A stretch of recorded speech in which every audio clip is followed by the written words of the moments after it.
Hello, Dental A Team listeners. This is Kiera Dent, and I just wanted to say thank you so much for being part of my Dental A Team family.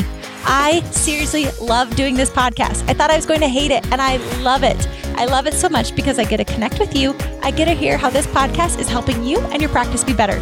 So if you have loved this podcast and you are willing to share, I would greatly appreciate if you'll share with your friends, if you'll leave us a review, if you'll give us 5 stars, anything you can do. Just like you guys grow your practices, we're trying to grow this podcast to positively impact the world of dental. This is how we get to grow our Dental A Team family. Thank you so much for listening. I hope you enjoy the show.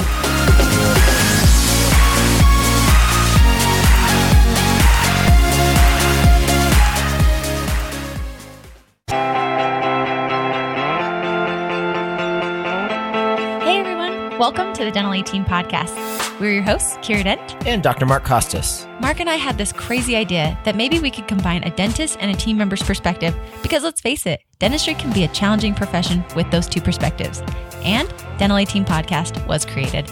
I'm a practicing dentist, a multiple practice owner, a dental performance coach, and the founder of the Dental Success Institute.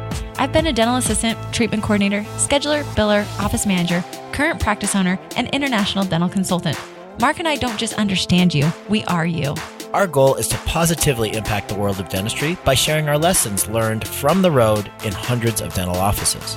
2 perspectives, 1 mission, to help dental professionals reach their full potential. Welcome to the Dental A Team podcast.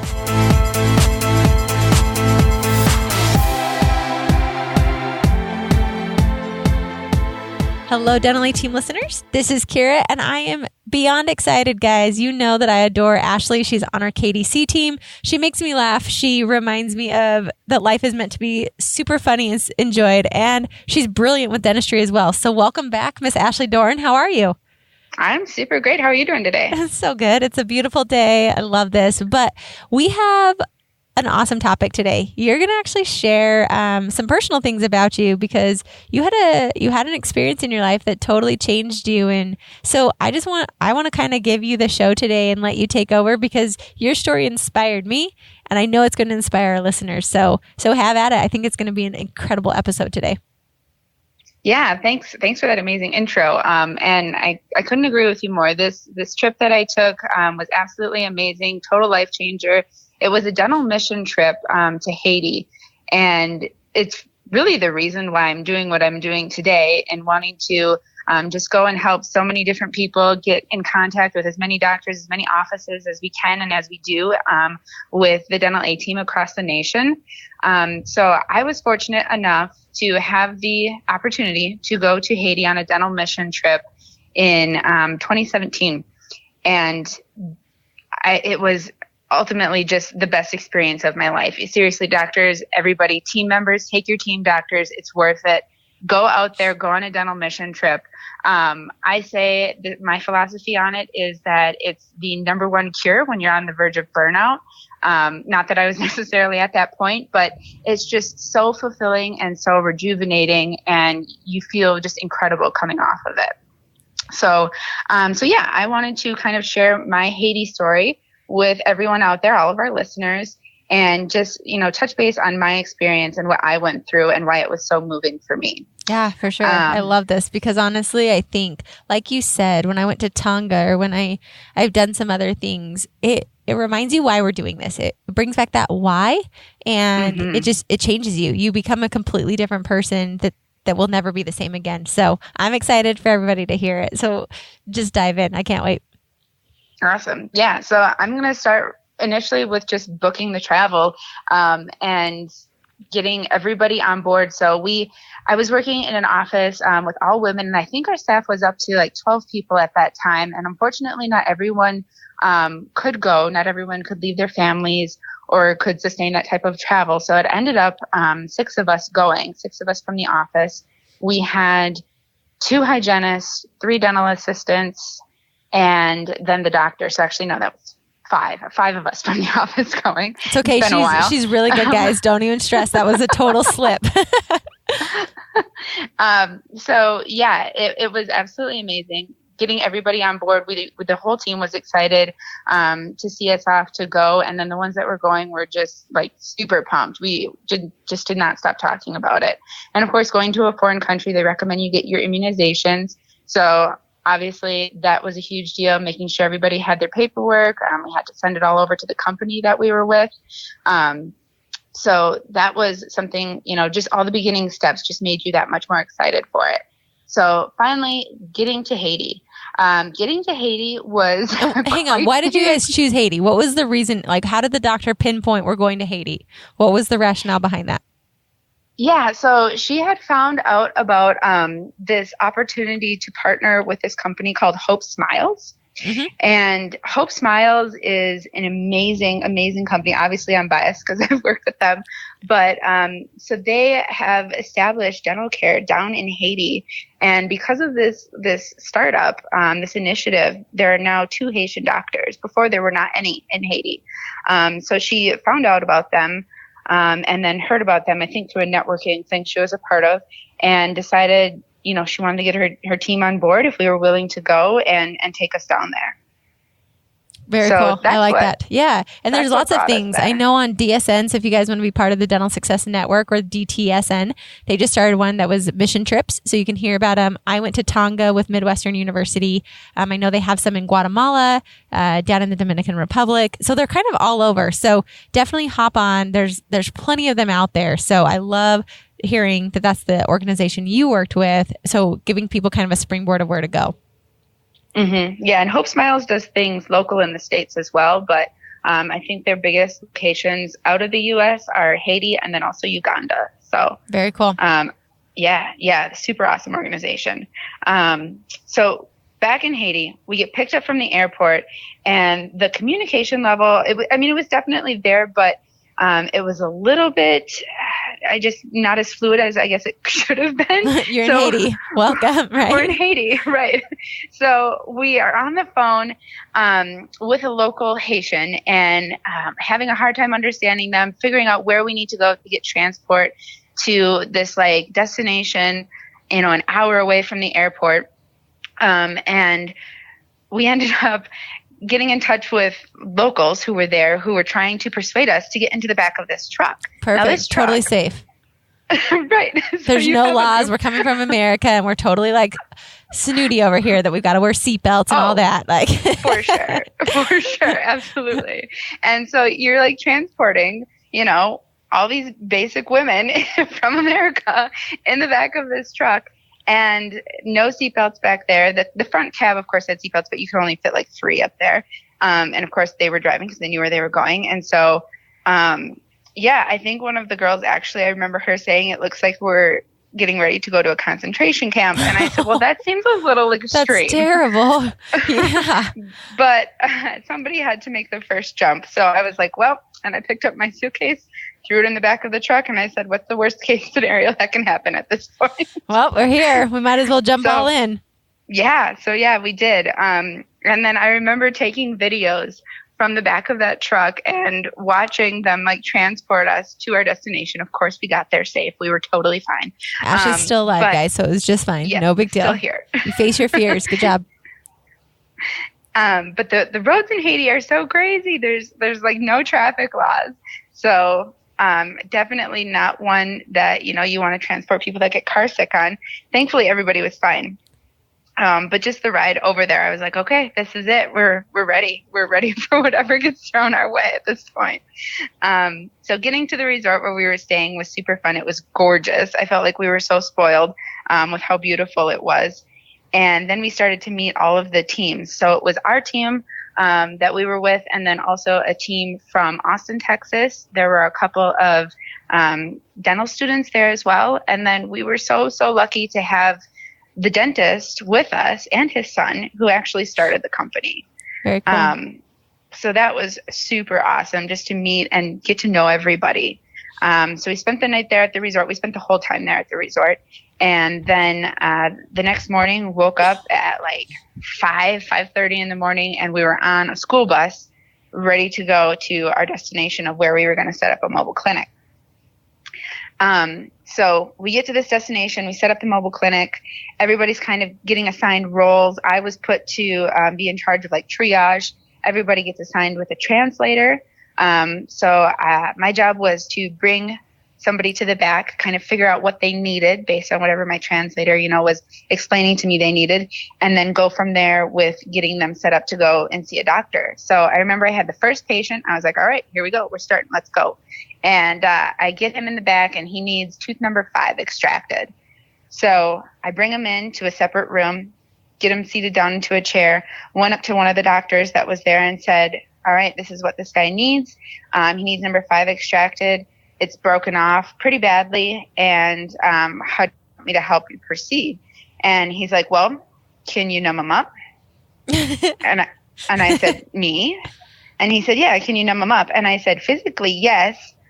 I don't know if legally, can I? And he's like, I don't see any dental board here in Haiti. Do you? And I was like, yes, absolutely. 100%. Like, I am super comfortable. I've seen this done so many times. And he's like, I'm going to watch you do it. And he's like, if you're confident, let's watch you do it. And so I literally, you guys, numbed this patient up. And I'd been a dental assistant for over 8 years at this point. So I felt very confident in my abilities. But it is totally different working on that right side of the chair, right? And actually treating a patient. So numbed him up, no problem. And then from there, we just got to work. I was assisting for the first couple extractions, and then literally hands on the forceps and started extracting teeth with the doctor standing right there watching me. So I literally felt like I was in dental school. It was absolutely incredible. Huge adrenaline rush, as I'm sure the doctors out there can kind of relate to, with being in dental school and pulling your first tooth. Just absolutely incredible. So we had a setup like that going on. And then I would say anywhere from like 5 to 6 chairs really working all at once. We had a restorative chair. That doctor who actually started the company was taking on the role of doing most of the really surgical extractions. But for like the periodontally involved teeth, the really loose mobile ones, those were all put in my chair, and I was able to help a lot of people, which was so much fun and so incredible. That's awesome. So yeah. And it was, obviously you're working in a third world country, right? So you have every patient, which I thought was such great follow through, but every patient has their post-op drugs. So ibuprofen, Tylenol. We put it in Ziploc baggies, gave them extra gauze in that case as well. If we thought they had like really bad abscesses or infections, we'd put them on a post-op just automatically of antibiotics. So it was really a lot of just like well-rounded treatment and providing that care. So it was a super great experience. I remember specifically from that day too, and you guys, I'm not the kind of person that like shows a lot of emotion. I'm very German. My last name is Dorn. So like not the kind of one that really shows a lot of emotional, I guess, when it comes to dealing with patients. I'm not a crier. I don't cry during movies. But I remember my last patient of that day was this 8-year-old girl. And she ended up coming in with a toothache, and number 30 was just bombed, like really, really bad. And the doctor ended up extracting her tooth, having to give her like supplemental anesthetic because she wasn't getting numb. And I was assisting with that case and finally got her tooth out, reviewed all of her post-op care with her with a translator, and told her she could go. And so then we started wrapping up everything at the end of the day. Again, this was like a mobile clinic, right? So it took time to set up, time to break down. And I remember her just kind of hanging out the whole time we were breaking down. And finally I went up to her and I was like, sweetie, like, it's okay. You can go, like, go back home if you need to, go wherever you need to go. Like, we're done here. We're wrapping up. And my translator explained what I had just said to her. And then she said something to him, and then just started crying. And he said, she has nowhere to go. Oh. And I was like, oh, man. And then I just bawled. So, but being able to provide help in that circumstance for as much as we did. So obviously we got her connected to an older adult that would then proceed with helping manage her post-op care. But here she is, 8 years old, came to us because she had a toothache, walked however many miles she had to get there, but then just didn't have anywhere to go afterwards. It broke my heart. Yeah. But it also, like, it makes you feel so grateful and really not take for granted the luxuries we do have back here where we have access to care. So just like really one of the life-changing experiences, I would have to say, coming away from that. I love that. What did you feel? So give me like two things when you came back. You just shared an incredible story. What were two of the major life like lessons or aha moments or things that you were like, I'm never going to take this for granted after coming back from that trip? What were two major themes or thoughts that you had after coming back from that? I would have to say the biggest one was just being grateful for what you have. And knowing that, like I said, that we have the opportunities here in the U.S. that they're just not there in those types of countries like Haiti. Mm-hmm. The access to care, and then being grateful for all the resources we have, being grateful for literally everything we have, like a home, a toothbrush, cars, transportation. It's the amount of gratitude you get coming away from a trip like that is just incredible.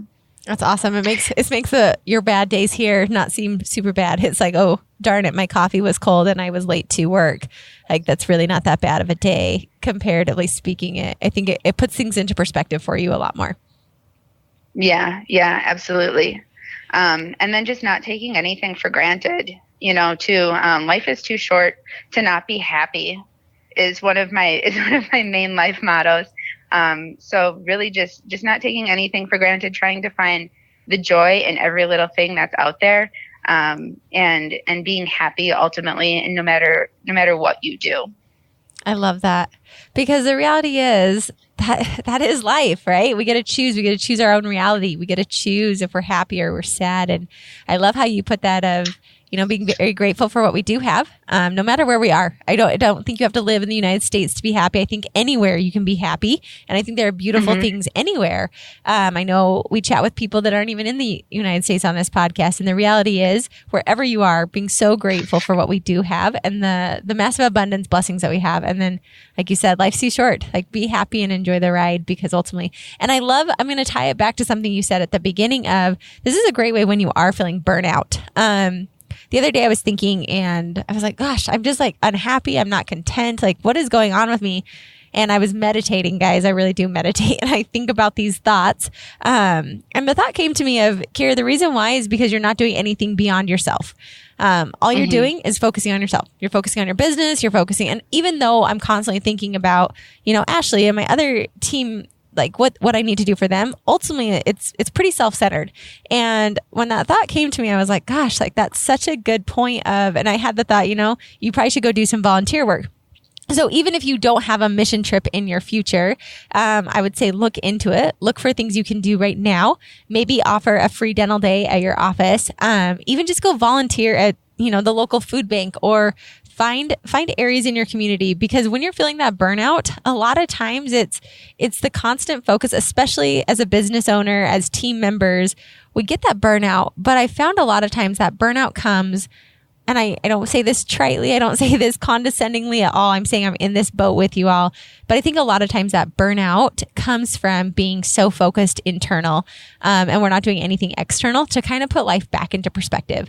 And so I took that challenge on of, doing volunteer work, really getting outside of myself. I remember when I went to Tonga and did my first mission trip, it was life altering to see people and to think, you literally come here and wait in line all day long just to get a flipper. You guys were way more organized than we were in Tonga. It was a little bit more wild over there. It was hot. There was no AC. I mean, people are working. It's not sterile. They're working out of vacuums. It's gross. And I was like, oh my gosh, this is so foul. And yet they run out of gloves and it's fine. And I think that that's not fine, but the reality is it is.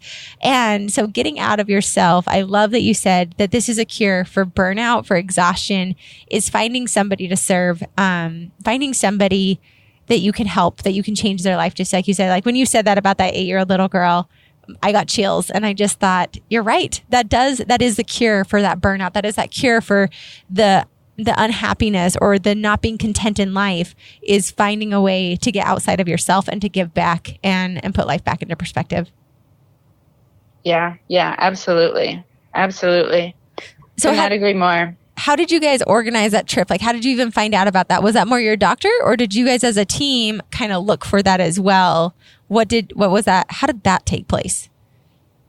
So like I said, the doctor had heard about it through this network she was a part of. And I was the one, since I was the marketing director at the time, I was wearing multiple hats, but I was in charge with kind of doing the research on it. So this particular organization, like I said, Hope Smiles that we went with, has a whole website that you can go on their website and you can figure out how to take your own team to Haiti or Uganda or wherever you'd like to go for that matter, or just to help out here more or less. But it's a really great opportunity. And I would say any opportunity like that you hear about this, there's usually a website or a Facebook page or something set up with it where you can figure out how to get more involved. So we ended up taking that route and then just doing what we needed to do. And actually, the whole process of how we got there too, it was initially the research, but then we did a lot of prep and forethought going into the trip, as far as marketing too. Like I mentioned, I was the marketing director at the time. And so we were really trying to get everybody that we knew, literally everybody that we knew on board with this trip to Haiti. We were prepping for it 6 to 8 months in advance, and we had a goal in the office that every single fluoride varnish that we delivered to patients, the proceeds were going to go towards the expenses of the trip. Ooh, I love that. That's a great idea. Yeah, so it really was super awesome because, our hygienists were talking to patients and they're saying, hey, I know maybe it was a patient that didn't usually get fluoride. So I know you don't usually get fluoride, but it is super good for you. I want to remind you that even though you don't have any cavities, like it's a really good preventative that we'd love to follow up with you on. And it's super easy to apply. It takes 2 seconds. It's an extra, $37, and it's good for you. It's also good for our trip coming up to Haiti. We're going to Haiti and all the proceeds are going towards that. That's awesome. So yeah, that was a super awesome way to raise funds for our trip. That's really what covered the expense of the trip, to get the team members down there. That's a lot of fluoride. That's awesome. That's a genius idea. Yeah. Yeah, it was a lot of fluoride. But, we were tracking it. We were monitoring all of it. Our office manager was constantly giving updates and reports of where we were at. So it really just kept everybody fueled and fired up and trying to get those fluorides. That's awesome. So it was super fun for us. Also, with doing all the social media, I was able to format different posts and then have a countdown going on our Facebook. Patients were given the opportunity to donate to the cause.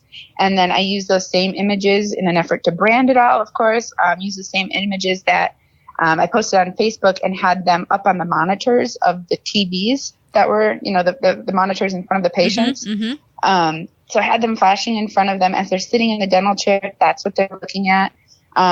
Literally everybody that set a foot into that office knew we were going to Haiti. So it was just really, really well marketed to the general public as well. We ended up getting toothbrushes that we used primarily at one day when we were there. We got to spend it at the orphanage, an orphanage in Haiti. It's not the orphanage, I'm sure there's more than one, but we were able to see over 200 kids and brush all of their teeth and kind of screen them to see if they needed more care. Fun story with that, I ended up losing my phone for about 4 hours.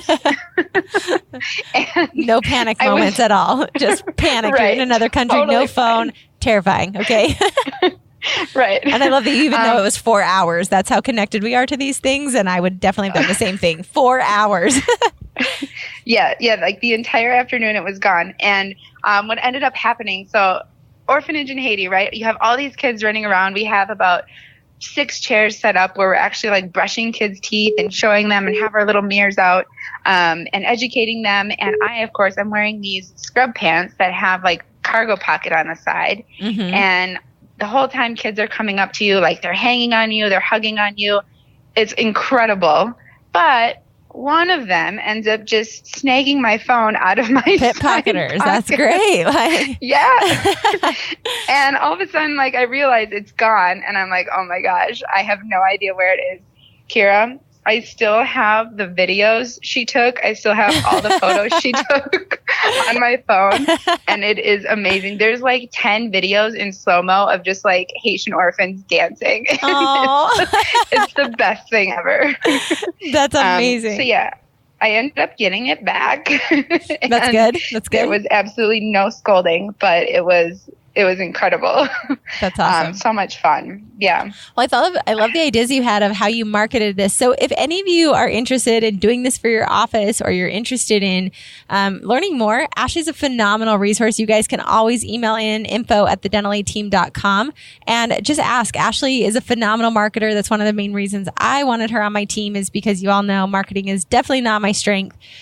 So I love all the different ideas. So if any of you want to, brainstorm with Ashley, have her give you guys some ideas, different resources and I know there's lots in the States, or if you know of something that you and your office personally are doing to give back, it doesn't have to be a mission trip to Haiti. It can simply be things in the States to help, or whatever country you're in, to help give back in the place you are in, because I believe when we give back and we give more of ourselves to other people, that's what really fulfills us in life. So Ashley, you are fantastic. Those were amazing nuggets. That was an incredible story that I know touched me, has inspired me to live a little more and to be a little bit more of giving back and giving of myself, to really find that joy and that blessing in life that we get to be a part of. So thank you. Thank you again for being on the podcast and sharing your knowledge and your story with us today. Yeah, absolutely. So much fun. Awesome. All right, Dental A Team listeners, this is Kiera Dent, and thank you so much for joining us, and we will catch you next time. And that wraps it up for another episode of the Dental A Team podcast. Thank you so much for listening, and we'll talk to you next time.